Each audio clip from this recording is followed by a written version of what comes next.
Hello, this is the Radio Shack SCT-3 from 1969. I like how they put professional series in quotes. It's like, who am I to judge the level of professionalism here in the tape deck? And this is the death rattle.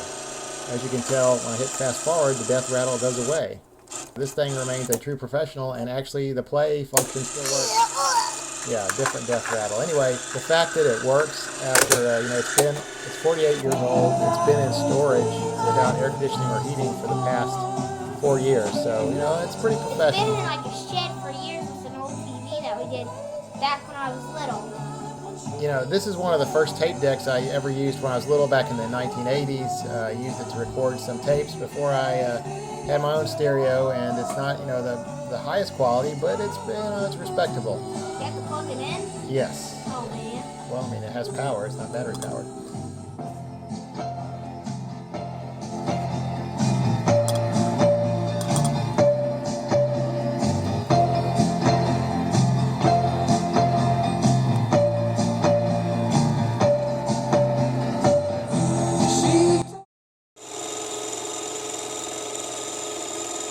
I think the death rattle has to go.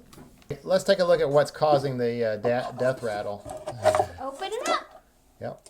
So here's the inside, and Wait, 250 volts. That's a working voltage of the capacitor, I think. That's a big capacitor. But anyway, look, this board, here's the problem. There's wires soldered on the top and the bottom, and I can't really just take the board out easily. Why did you slide it out? There's the problem. That little golden pulley, the gold pulley at the top goes one way, goes toward the left on your screen for fast forward, and goes to the right for rewind. But when it's sitting at idle, it makes that horrible rattling noise. And so I'm just going to go ahead and see if I can slide the board over a little bit. Maybe just be careful with the wires. And I can get this piece right here. That thing needs. You can't replace it. Yeah. Well, the problem is that rubber roller is just hard and crusty. It's like a rock. Hey, the metal link broke. Well, no, I just undid that spring, so I stuck a piece of heat-shrink tubing, and that does help with the sound a little bit. But you can see, anytime that thing, gets over, it's when it gets messed up. But it's, it works pretty good. It's just a shame that, it's not really worth fixing at this point because, I'm not going to use it for anything. But let's look at the history of this thing. Yes.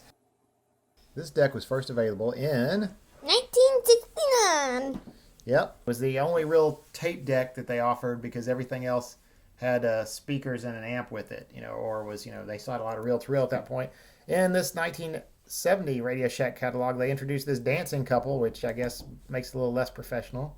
For no reason. They're trying to get you to see how cool and hip this is while those people dancing to the music on this tape deck. Then in 1971 catalog, the price drops by $10 to $89.95, and a new competitor emerges, the SCT-5. That does not have that. Well, no, I don't have that one. That was more expensive, and it had auto stop and a separate power button. In 1972, they dropped the SCT-3 completely. New for $72. And introduced the SCT-3B. That looks like a weird spaceship. And they quote a positive review from the previous years in the Stereo Review magazine on the SCT-3. What happened, and why did they drop this after all the praise from Stereo Review? Then in 1973...